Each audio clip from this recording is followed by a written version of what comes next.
It's a pleasure to be here today. First of all, I'd like to thank Riga TechGirls for inviting me to speak with you. Secondly, I'd like to thank all of you for not getting tired from sitting here all morning in socially distanced chairs. It's my pleasure to be here and talk with you today and tell you a little bit about forest management and technology. What you may think of as forest management traditionally involves romantic views from the past of what a forest ranger looks like. And so what you see on the screen right now are individuals from about 100 years ago who went into the forest to tend the forest, to ensure that the trees were growing, to ensure that the forest needed to be thinned. And they went to the forest armed with what? With boots, muddy boots, cold boots. They were armed with rifles. They were armed with axes. In today's world, it's a lot different. In fact, 30 years ago, there was a very interesting, I'd like to share with you a technology from about 30 years ago, which I'm holding in my hand.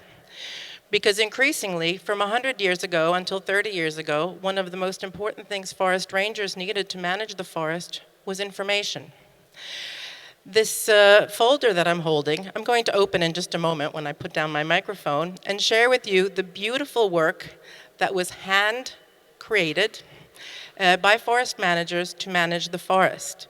Now imagine going into the forest with boots, it's raining, it's wet, it's cold, and you've got this lovely folder. Let's take a look.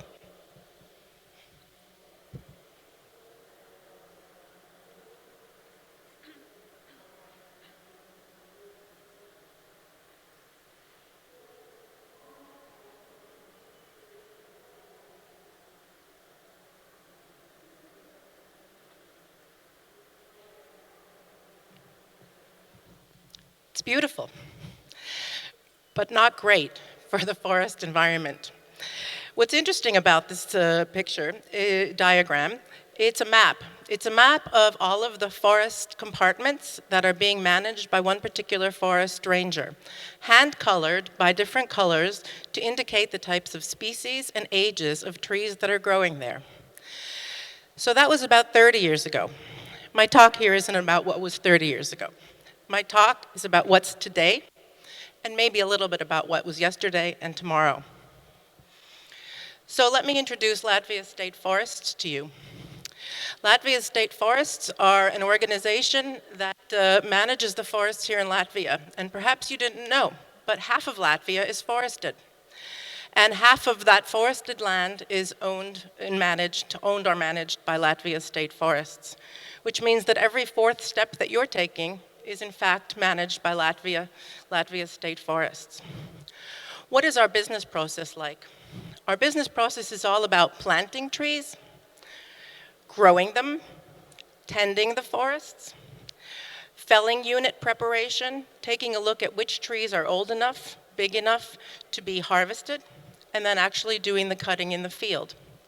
Delivering wood products to thousands of individuals and companies who then take the wood products for further development of furniture, plane parts, and many others. And then we start all over again. We plant, we grow, we tend, sometimes we thin the forest, and deal with other silvicultural activities. In order to support this process, it's very important that we know what our inventory is all about. Just as a manager needs to know how many bottles of Coca-Cola are on the shelves or how many bottles of Aldaris olives are on the shelves, so we need to know how many trees and what kind of species are located in our forests.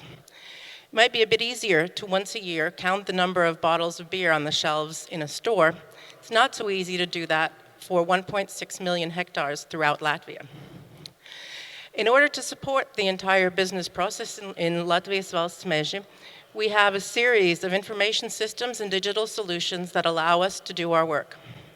We start with operational and transactional systems that count how many trees are cut, that count how much money is received and how much money is spent for fuel and other services.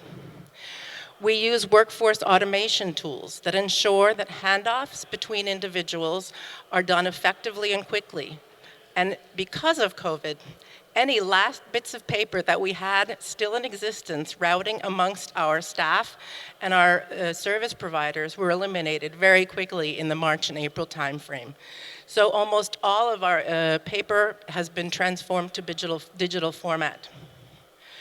Very important for forest management are our planning and control systems.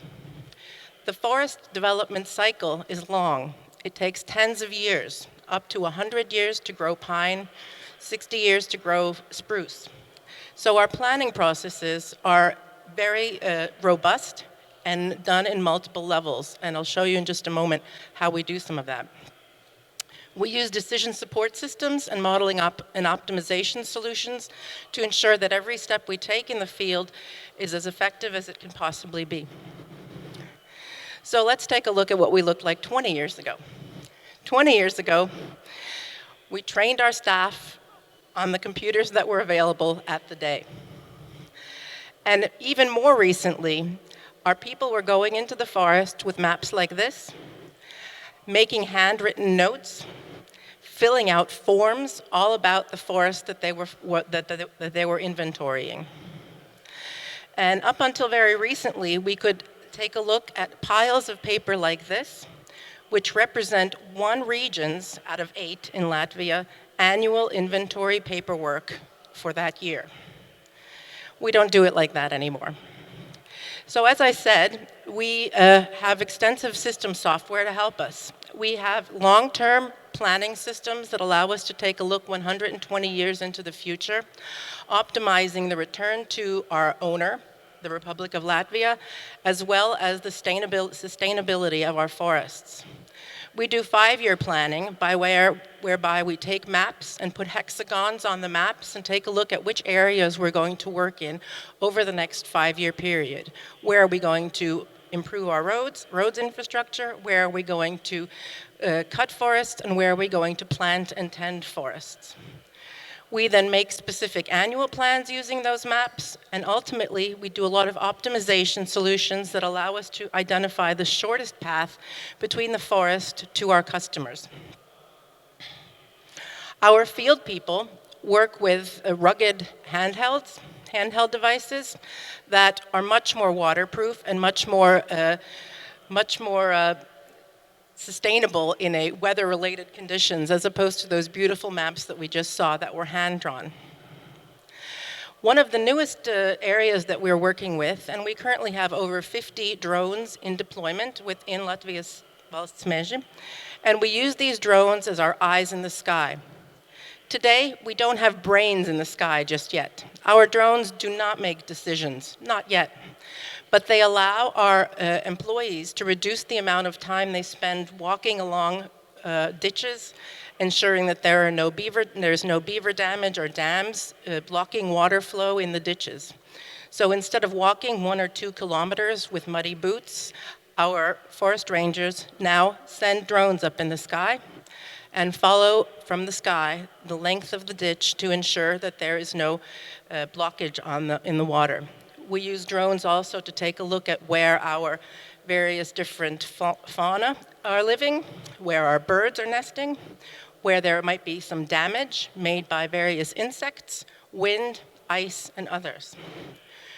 We use the results from drones as well as other flying vehicles to build 3-dimensional models of the forest, to build various different kinds of orthophoto maps, and to make other determinations about the health of the forest. We use mobile applications to send work orders to people doing the actual work in the field. So our suppliers, our service providers, will receive messages on their mobile phone indicating where they need to go. They will have specific maps that indicate the location of the activities that they need to be taking, and they can also then give us back information about the status of that. This reduces the amount of time that our staff have to spend in the field, because we no longer have to guide the individuals that are doing planting, harvesting, or thinning activities. We can simply send them an electronic message, they do the work, and we get statuses back about the execution of that work. The harvesting process itself is highly automated. From the central offices in Riga, We send files to the harvesters, the machines that are doing the cutting of the forest, to indicate how long each tree needs to be cut so that we meet our client's specifications. Each tree is measured, and we receive back information about the length and girth of each tree so that we can then assure that our clients are getting what they need and also calculate the amount of volume that our clients are receiving. For the past year, we've been selling our forest wood products utilizing electronic auctions. We used to have auctions, just like we're all sitting here today, where all of our clients would come together in a large room and bid on various different kinds of forest product groups. We no longer do it that way. We use electronic auctions that allow our clients from their own remote location to simply click and bid, click and bid, click and bid. This has given us the benefit of improving the communication with our clients, as well as, of course, reducing travel time for them and time spent in the auction waiting for their particular bid to come up. Once we know what our clients want and where they need to have it delivered, we use extensive roadmaps, including real-time information about road closures, as much as is available, to optimize the logistics routes that each truck takes. Each saved kilometer that we can optimize in this model saves us upwards of 300,000 euros per year, thus reducing the average duration of each trip by 1 kilometer is a huge savings. These logistics optimizations model require a lot of coordination about road closures, require coordination with other institutions, as well as municipalities to know about the road status that they have, as well as Latvijas valsts to know about the road closures that they have. However, it's probably one of the best road network databases in the country. Once the trucks make it to their destination, we are experimenting with and currently getting ready to go live with automated measurement solutions to determine the volume of wood products or chips that are in the truck. This means that when the truck reaches its destination, in terms of measurement, it drives through an arch like the one that you see here. This arch is set up with cameras from various angles that take pictures, photographs of the truck that's that's driving through, and then makes determinations about the volume of wood product and the volume of chips that might be in the truck. We're working together with the measurement organization in Latvia called LVM Latvia to make this happen currently in the Ilga area. In order to manage our entire process, we have real-time process dashboards for supply chain management that allow us to track the amount of deliveries that have been made to our clients, that allow us to track the status of any kind of contractual agreements that we might have, as well as that allow us to maintain balance between the people that are preparing felling units in the field with the amount of people actually doing the harvesting, the amount of people that are moving wood product from the forest to the roadside, as well as the amount of transportation that's going on. Because we don't want to have any backups in any portion of the process along the way. Our clients can take a look at our partner portal, where they can take a look at their contracts and the status of their contracts, as well as receive various reports about their interaction with Latvia's state forests. That's where we are today. Of course, as we look around Riga COMM, we see a lot of new technologies as well. And so some of the areas that Latvijas valsts meži is continuing to look at include the fields of robotics. We would love to see an iRobot that could help us manage our hectares and hectares of new seedling plantations that would allow us to simply have a robot that drives around our plantations and make sure that there's nothing growing there that doesn't need to be. Ultimately, we'd like to see a rugged version of that, one that can operate in the forest with uneven ground, but in the forest where young seedlings are still growing and trying to fight their way into the space around which other weeds and other bushes are starting to grow as well. In order to do that in the forest, we're starting to look at and test things like recording XY coordinates of each individually planted seedling. This would allow us then to have a map of where all of our little plants have been planted, allow us to record the specific date at which it was planted, the location, the weather that it was planted in, and in the long term, in 10, 20, or 30 years, give us a large data pool with which to analyze the success or failure of various different kinds of seedlings and and the environment that has impacted them. It would also perhaps guide an iRobot that might do the weeding in the field.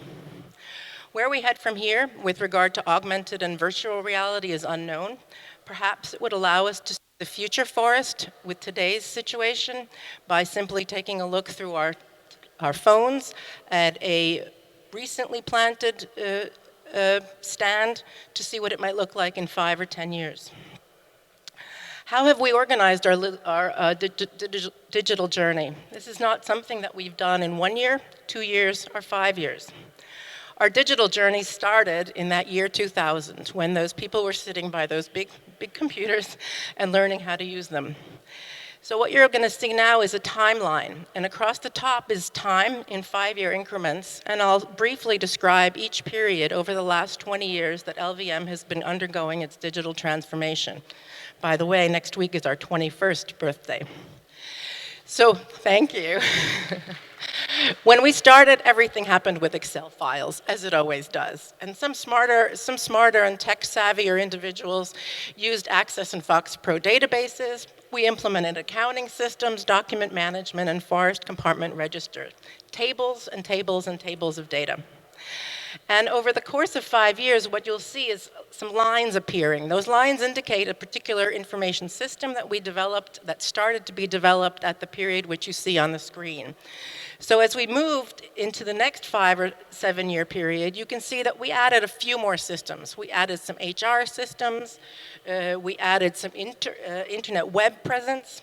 But basically what we were doing throughout until the mid-2000s was maintaining what we already had, getting everybody to use it. We were growing rapidly as an organization, so many people had to learn how to use it, but we kept dreaming of something bigger.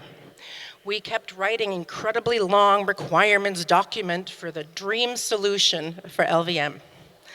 And slowly we started to build it. And one of the most important things that we did was move forward with our geographic information systems. Everything that LVM does happens somewhere geographically. And so a GIS system with all of its electronic maps and various layers of data allow us to much more effectively manage and understand what's going on in the forest.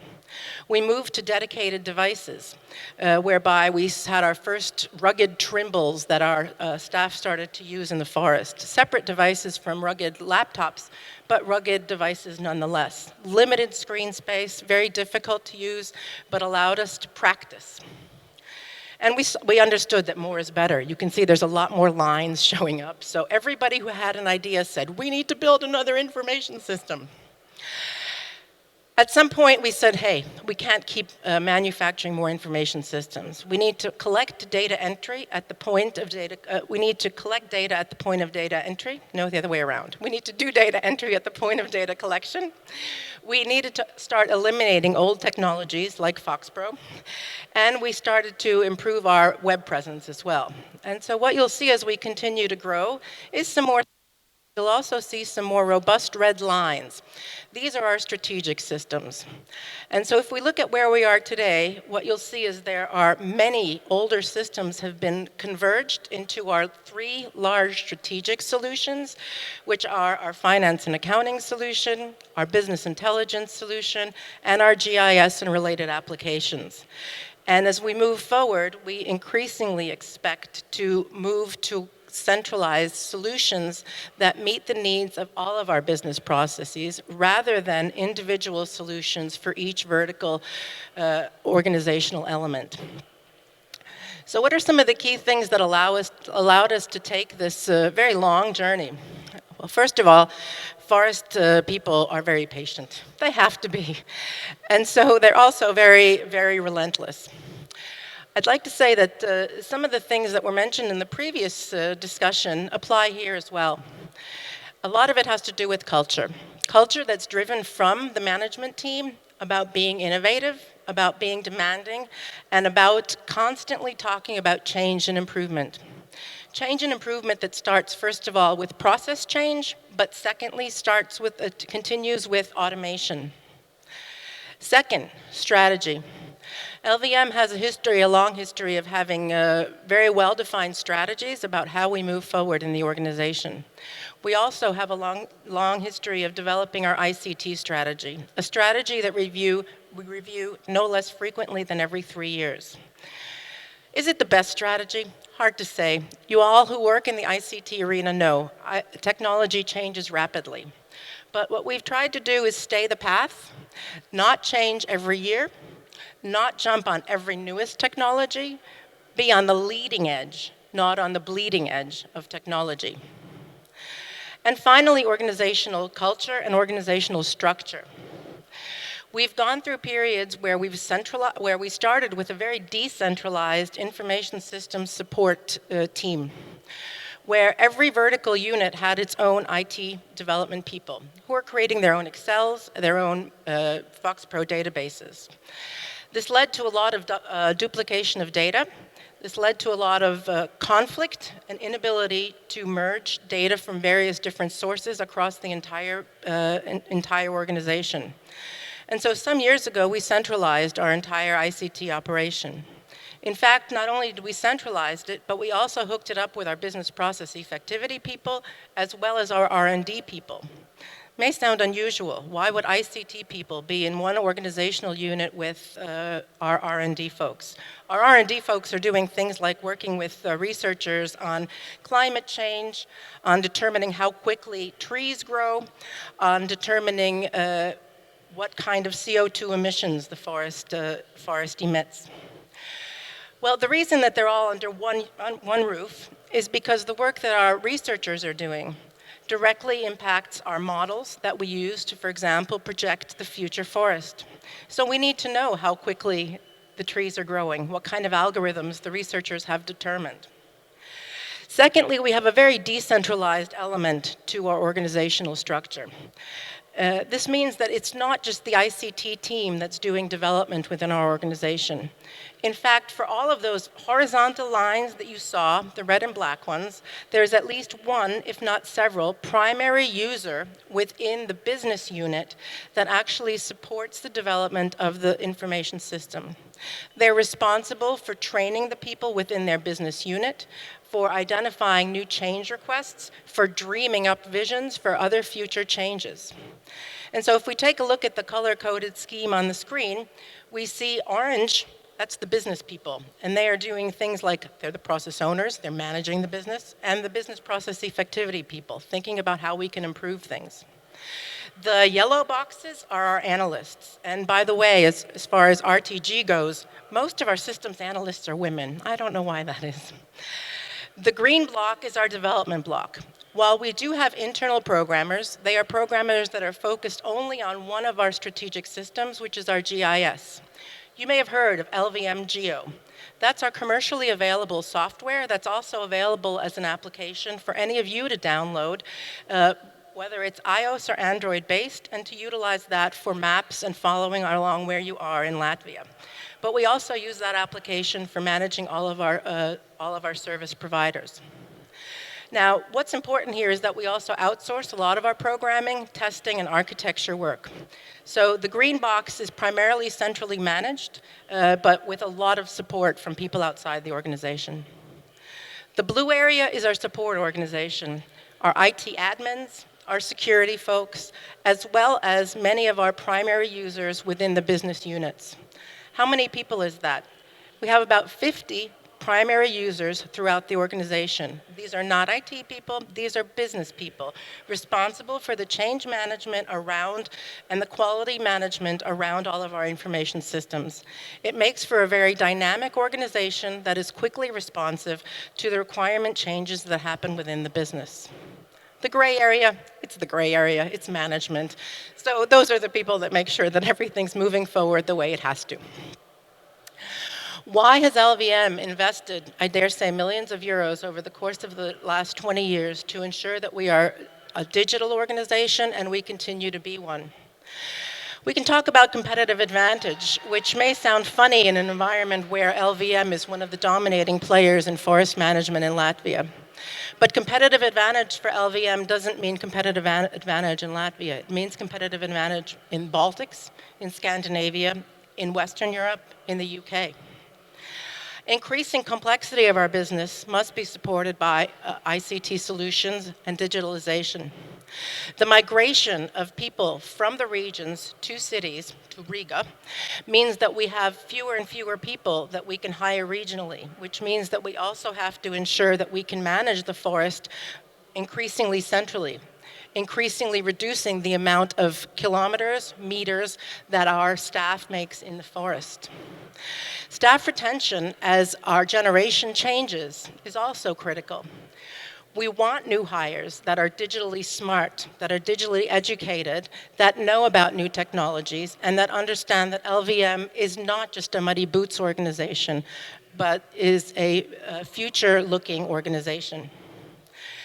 And so we view that digitalization has been a key component to our development over the past 20 years. So as you think about questions, I'm going to leave you for just a few minutes to think about any questions you might have and to take a quick look at a short video about LVM.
So I welcome any questions from you might have about LVM, where nature and technology meet every day.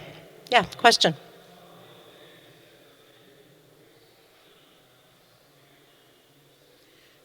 No, You don't get a microphone. Sorry. No, I can speak like this.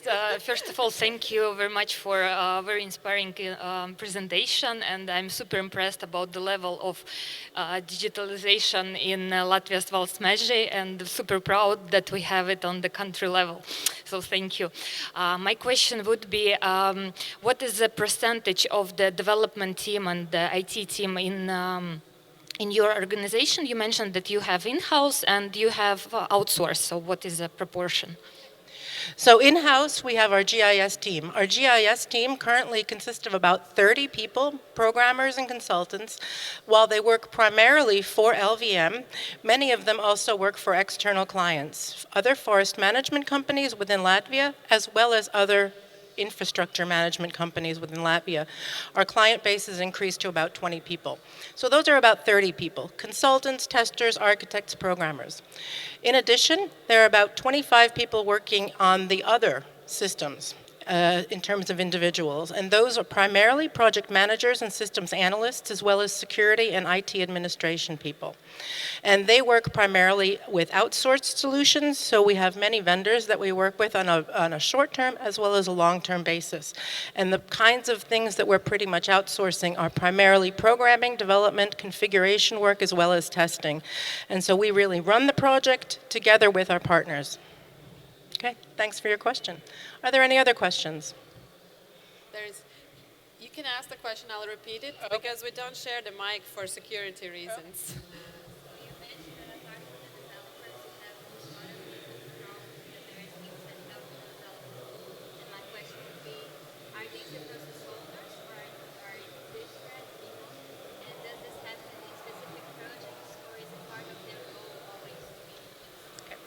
So the question is about process owners and primary users. Our process owners are pretty much middle management people, and so they are not doing actual hands-on development. They tend to work with defining the objectives that we have. However, the primary users, these 50 individuals that work within the business units, have a role that is defined as galvenais lietotājs, the primary user. And these galvenie lietotāji, or primary users, then have either a full-time position or usually a part-time job, 25% of their time, to support the information system that they're supporting within their vertical unit. Okay. Other questions? Do we have any more questions in the audience? Yes, please.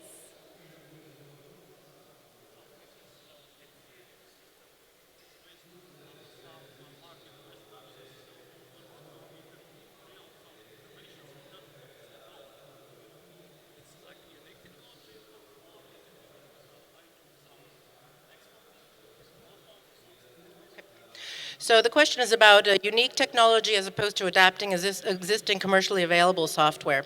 Undoubtedly, some of the strategic decisions that we've made about our ERP systems, our finance and accounting systems, are not based on any unique technology. We are configuring existing solutions because that is not a strategically important solution. However, about 6 years ago, we made a strategic decision to in-house our GIS technology development. Why? Because maps are our lifeblood. And 6 years ago, having made that decision, it took about 2 years to rewrite or to augment or to improve the system that we already had to make it configurable so that we can commercialize it. And so currently, LVM is one of the leading Northeastern Europe GIS providers around. We have over 500 data layers within our GIS solutions that allow us to also have one of the broadest amounts of data geographically coded in the Latvian region. We do commercially sell that. We have over 20 clients, and we typically started with forest management companies configuring their solutions. However, we have increasingly moved to agricultural companies, gas companies, and others. We typically say that it takes anywhere from 2 to 5 months to configure an organization and get them up and running on our GIS solutions. So yes, export, absolutely. Do we have any more questions from the audience? Looks like we've run out of questions, and then let's say a warm thank you, everybody. Thanks, everyone. Have a great afternoon. Thank you, Ilga, so much for sharing.